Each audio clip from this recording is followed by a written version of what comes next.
Bonsoir tout le monde. Donc, merci pour l'invitation. Pour partager quelques réflexions autour de cette question du sens, le titre de la journée, c'est Pourquoi moi? Et là, déjà, bien sûr, le sens émerge quelque part. On se demande, mais quel sens ça peut faire pour moi? On l'a vu aussi dans les témoignages, qu'au début de la maladie, souvent, il n'y avait pas de mots, pas de sens, pas de regard, pas de recul, tellement les gens étaient submergés. Et à fur et à mesure, lentement, il y avait des paroles qui revenaient, une histoire qui émergeait, un peu de sens de ce que les personnes ont vécu autour de la maladie. Alors la première question, mon conférence c'est sens et non-sens, et je vais essayer de un peu tricoter autour de ça. La première question c'est pourquoi même le sens fait partie de cette maladie-là. Le professeur Matzinger a déjà touché un mot, c'est surtout Karl Jaspers, c'était un psychologue, un psychiatre et philosophe à Bâle dans les années 80, comme ça, un peu avant. Il parlait des situations limites. Il a dit, dans des situations limites, il y a toutes les questions existentielles qui émergent dans l'homme.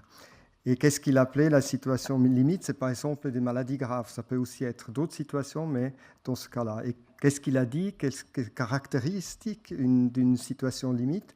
Ces deux choses. Là, c'est qu'il n'y a plus de lignes directives. On n'a pas des algorithmes. On ne sait pas exactement comment on doit faire. C'est notre quotidien d'habitude, on sait très bien comment on doit se comporter dans un restaurant, on sait comment on achète du pain, on sait comment il faut se comporter avec les voisins. Tout ça, c'est quelque part, sans réfléchir, c'est d'une évidence, on n'a pas à réfléchir.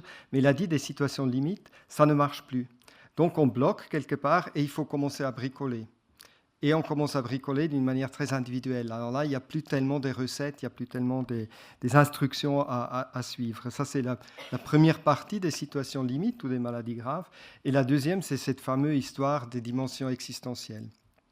Ces dimensions existentielles, ils sont étroitement liés à la conscience, à l'homme. Hein. Il y a des animaux, ils ont aussi une conscience, il y a probablement aussi même une conscience de l'autrui, mais quand même, ils ne sont pas dans une production comme l'homme d'une autoréflexion.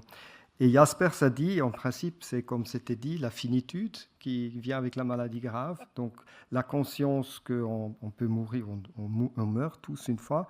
La vulnérabilité, c'est une deuxième dimension, ça veut dire on n'est pas tout puissant, nos corps sont fragiles, ils peuvent nous faire des fautes, et aussi nos psychés. Une certaine solitude, parce qu'il y a un bout d'expérience qui n'est jamais partageable. Je peux m'approcher à votre vécu, un bout, mais il y a un bout qui va m'échapper et vice-versa. Et personne ne peut vivre la maladie à notre place. Donc, il y a un bout aussi de solitude dans l'existence. Et puis, il y a la question de la liberté. On a des choix, mais aussi des responsabilités. Et parfois, c'est difficile. Par exemple, arrêter un traitement. Ça peut angoisser. Et puis la cinquième dimension qu'il a dit, c'est la question du sens. Quel sens c'est?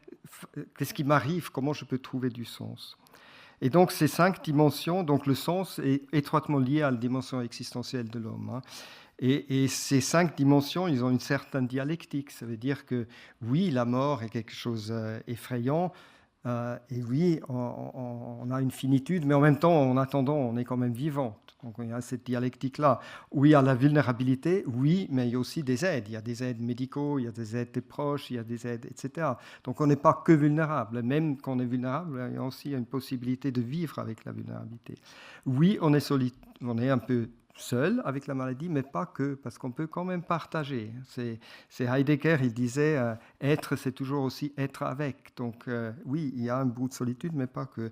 Et puis oui, il y a la responsabilité qui angoisse des fois, mais aussi ça peut donner, le choix peut aussi donner une certaine fierté, par exemple, d'avoir choisi quelque chose. Hein. Et puis le sens, oui, des fois il y a du non-sens, mais des fois on trouve aussi du sens. Donc je reviens maintenant à ça. Qu'est-ce qu'on a besoin de sens? Qu'est-ce que c'est le sens? Et le sens, on ne trouve pas dans des explications. Le professeur Matzinger l'a bien dit, là je vous parle de la biologie. C'était des explications. Une cellule se transforme, après elle se divise pas au bon moment, après, etc. Donc ça, c'est des explications. Ou une classification ne fait pas sens. C'est très important, hein, on peut classifier les animaux, etc. Mais ça ne donne pas du sens. Donc le sens se dévoile toujours en principe dans une histoire. Et les histoires sont aussi mobilisées pour faire du sens. Par exemple, professeur Matzinger a mobilisé l'histoire de cette jeune femme Là, il n'était plus dans les explications, il était dans une histoire. Et il a mobilisé cette histoire pour dire on a besoin des soins pluridisciplinaires. Parce qu'on vit pas que la biologie du cancer, on le vit aussi sur différents niveaux. Il a aussi mobilisé, il y a différentes mobilisations. Ce n'était pas seulement pour parler de la pluridisciplinarité, il a aussi dit, à fur et à mesure, cette personne comprend de mieux en mieux, et peut-être pas la première fois. Donc ça, c'est pour dire, ça fait sens de donner du temps un peu à cette maladie, et on ne peut pas tout régler d'un seul moment. Donc ça, c'est plutôt la maladie comme une trajectoire. C'était ça un peu une des messages autour de l'histoire. Donc, le sens a toujours besoin d'une certaine histoire. Et je veux aussi mobiliser une petite anecdote clinique. C'était un homme qui m'était envoyé pour consultation, un entrepreneur, 55 ans, qui était très agité après sa diagnostic du cancer, très révolté, très agité. Ça, jusque-là, c'est des faits. Ça ne fait pas encore du sens. À fur et à mesure qu'on a parlé ensemble, il a dit que ce qui lui gêne le plus, c'est qu'il avait l'impression qu'il a de plus en plus une perte d'autonomie. Il devient de plus en plus dépendant de toutes sortes de gens. Et donc, là, on voit la vulnérabilité, la dépendance de l'autrui, etc. Et à fur et à mesure, il m'a aussi pu dire que toute sa vie était fondée sur un principe, autonomie, autonomie, autonomie. Il venait de l'étranger, il s'est très très bien débrouillé en Suisse, et puis il a fait de zéro une entreprise, quoi. Et derrière cette soif d'indépendance, à fur et à mesure aussi, ça a duré quelques semaines bien sûr, il a aussi eu l'histoire d'un enfant négligé, un enfant qui ne faisait pas confiance à autrui, parce que voilà, si on est négligé, on ne fait pas trop confiance à autrui, mais beaucoup à soi-même, hein.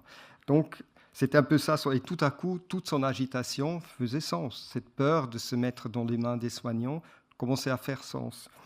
Et voilà, donc, on a pu parler avec lui aussi que ça peut être un choix autonome, de dire j'ai besoin de l'aide, hein. Ce n'est pas forcément un signe de passivité, c'est aussi un choix que lui, il fait. Et puis, on a pu aussi parler, lui, il est très entrepreneur de l'esprit. Il a dit le projet autonomie, comme ça il a appelé ça, c'est mon projet autonomie, ça ne va pas faire l'affaire pour ce qui me reste à vivre, parce que je vais être de plus en plus dépendant. Donc par contre, il a dit une chose qui me met vraiment à cœur, il avait 2 fils adolescents, je voudrais leur donner une image de leur père qui vit avec sa maladie avec une certaine sérénité. Ah, si je m'agite comme je m'agite actuellement, ça, c'est pas bien. Par contre, je pense que je vais échanger l'autonomie vers la dignité. Je vais essayer de trouver une manière un peu plus calme, accepter toutes les impossibilités que j'ai ou les dépendances qui sont maintenant que je dois accepter. Et avec cette dignité, c'est ça que je voudrais. Je voudrais continuer de vivre avec cette image. Mes enfants vont vivre avec cette image et pas avec le père agité.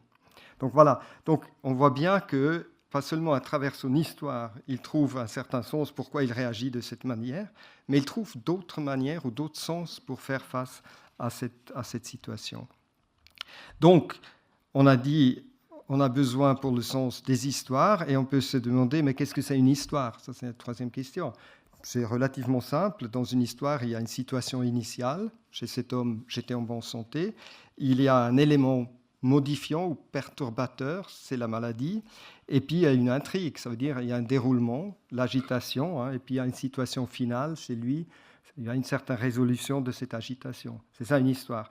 Et pour voir les histoires sont importantes pour l'homme, c'est parce qu'ils mettent une certaine temporalité, avant, maintenant, futur.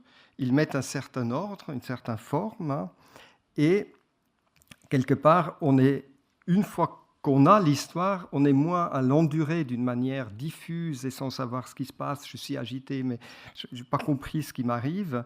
Ça atténue aussi un peu l'impact. Si on trouve un sens, pourquoi je suis comme je suis, j'ai aussi la possibilité, pas seulement de me changer peut-être et faire autrement face à cette situation, mais aussi atténuer un peu l'impact. Il n'y a pas pire qu'endurer quelque chose qu'on ne comprend pas. Donc, les histoires ont différentes fonctions. Et l'homme, je pense, un grand succès de l'homme, succès relatif, de l'homme sur ce monde, c'est quand même qu'il est capable de créer des histoires. Parce que les animaux, ils peuvent communiquer, mais ils ne peuvent probablement pas créer des histoires. Donc, on peut s'approprier une histoire, on subit moins. elle aide à penser parce qu'elle met de l'ordre, et souvent même on pense bien en histoire, hein, on peut se rappeler même mieux en pensant à l'histoire. Et puis on peut aussi collaborer à travers les histoires, parce qu'il y a une réalité subjective, chacun a son regard sur ce monde, mais il y a aussi une réalité intersubjective qui est partageable. On peut se parler, on peut se raconter ces histoires. Et on peut former communauté. Par exemple, chez les animaux les plus développés, comme les chimpanzés, ils peuvent collaborer. D'habitude, c'est des groupes de 40 à 60, mais jusqu'à 200. Ça, il arrive à s'organiser socialement.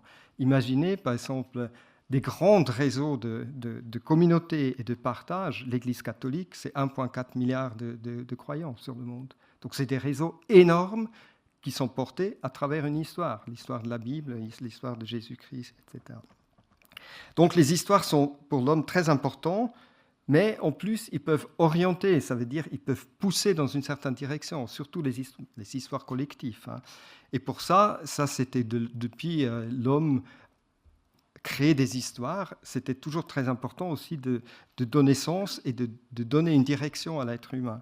Par exemple, pensez au mythe d'Icare. Hein, son père lui a fabriqué des ailes pour échapper au labyrinthe dans l'ancien grec, hein, dans la mythologie grecque.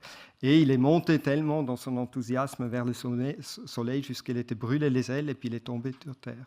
Cette histoire mobilise un certain sens. Il dit, attention, l'homme... Fais attention à la technique, ne te surestime pas, rappelle-toi que tu es vulnérable, que tu as des limites. Hein.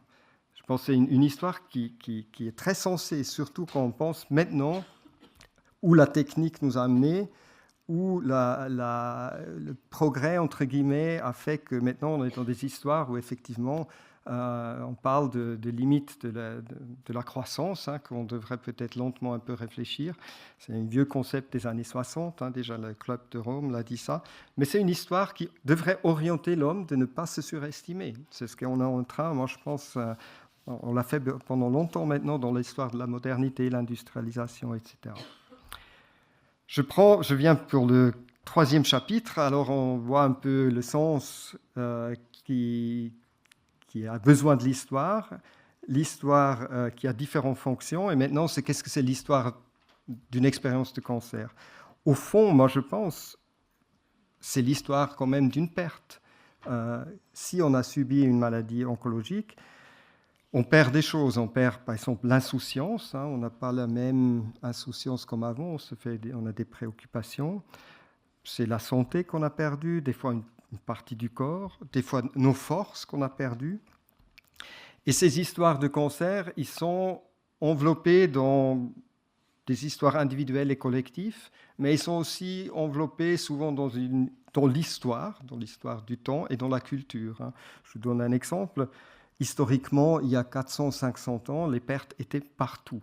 Il y avait une énorme perte des enfants qui mouraient avant d'arriver à l'âge de 6 ans. Hein, sur 10 enfants, je ne me rappelle plus, mais il y en a 6-7 qui décédaient, si ce n'est pas plus. Il y avait des famines, il y avait des guerres, il y avait une sorte de perte permanente. Et forcément là, les personnes avaient un autre rapport à la perte que probablement aujourd'hui. Je pense que les pertes ont diminué, heureusement, qu'on vit sans toutes ces pertes douloureuses, mais en même temps, la sensibilité a un peu augmenté. Donc, l'historique influence un peu quel rapport on a à la perte, mais aussi la culture, hein, comme par exemple la religion. Dans ce Moyen-Âge, par exemple, la religion a quand même tenu la perte, parce que la religion a quand même dit, on est des passages, il y a un paradis, la finitude n'est pas finie avec ça, il y a un sens, Dieu le sait, pas nous, mais Dieu le sait. Donc on voit très bien que l'enveloppe culturelle peut pallier contre un peu ce qui se passe dans l'histoire, mais ça c'est les histoires collectives. Et puis avec la sécularisation, la disparition lentement de la religion, bien sûr, il y a des nouveaux histoires qui sont émergées. Une des histoires de la temps moderne, c'est le progrès éternel. Tout va aller mieux. Il y a plus d'éducation, plus de droits, plus de démocratie, plus de richesse, plus de croissance, etc. Ce discours-là, lentement, il commence à être érodé parce que on voit très bien qu'il y a aussi eu des pertes. L'industrialisation, c'était très bien, mais les pertes étaient sur l'environnement. accumulation de richesses, super, oui, mais sur le dos des colonies, etc. Donc on voit bien cette histoire du progrès a quelque part un peu mis en arrière-plan qu'il y a eu aussi des pertes. Donc il y a toujours des histoires qui émergent, etc., qui sont collectives. Maintenant, pour les histoires d'aujourd'hui sur le cancer, je pense il y a des histoires. Je vous donne une que je trouve est quand même, surtout aux États-Unis, mais je regardais aussi ici un peu les social media, parce que c'est là ils circulent. Une des grandes histoires collectives, c'est la perte du cancer. Pas seulement on peut tout récupérer, mais ça peut même être transformatif. Ça veut dire on peut sortir d'une manière grandie. Hein.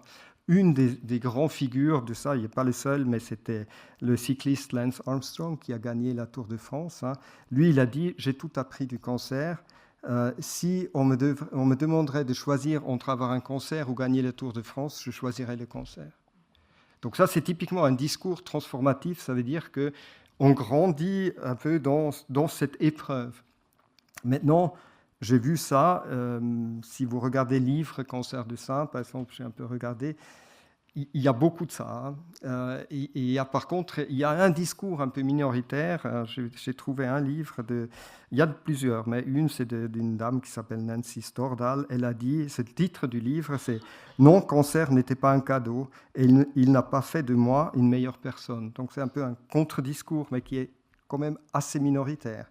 Il y a même des courants psychologie positive qui est beaucoup dans cette histoire de on peut grandir, on peut le laisser derrière, un peu de volonté, etc. Des gens qui disent « je suis plus vite au marathon qu'avant le cancer », et voilà, je n'ai pas seulement tout récupéré, mais plus. Maintenant, moi, je n'ai aucun problème avec ça. On a besoin des histoires collectives. Il faut juste être, et ça fait communauté, hein, justement, pour ceux qui utilisent, on voit les social media. Par contre, ça peut aussi être enfermant. On ne peut pas se retrouver dans cette histoire. Par exemple, nous, on a fait une petite étude au CHUV où on a parlé de cette histoire-là, on peut surmonter le cancer et sortir grandi. Ça n'a pas parlé tellement à beaucoup de gens. Et puis, il n'y a pas seulement les histoires collectives, il y a bien sûr des histoires plus intimes, plus individuels qui ne s'adressent pas forcément à quelqu'un, parce que ça c'est l'autre chose. Hein. Les histoires collectives, ils s'adressent, ils ont toujours quelque part même une certaine idéologie derrière. Et le sens individuel, forcément, je pense, elle est souvent à différents niveaux. Pour cet homme-là que je vous ai dit au début, pour lui, c'était changeant le projet autonomie vers le projet dignité. Ça faisait sens. Pour quelqu'un d'autre, ça peut être tout simple. Je prends ce traitement parce que j'ai des enfants et puis je voudrais encore passer du temps avec eux. Voilà, ça fait sens. Donc le sens, à mon avis, il n'y a pas qu'un sens, pas que le grand sens, à quoi ça sert, tout ça, ou est-ce que il y a souvent des petits sens qui s'installent dans la maladie.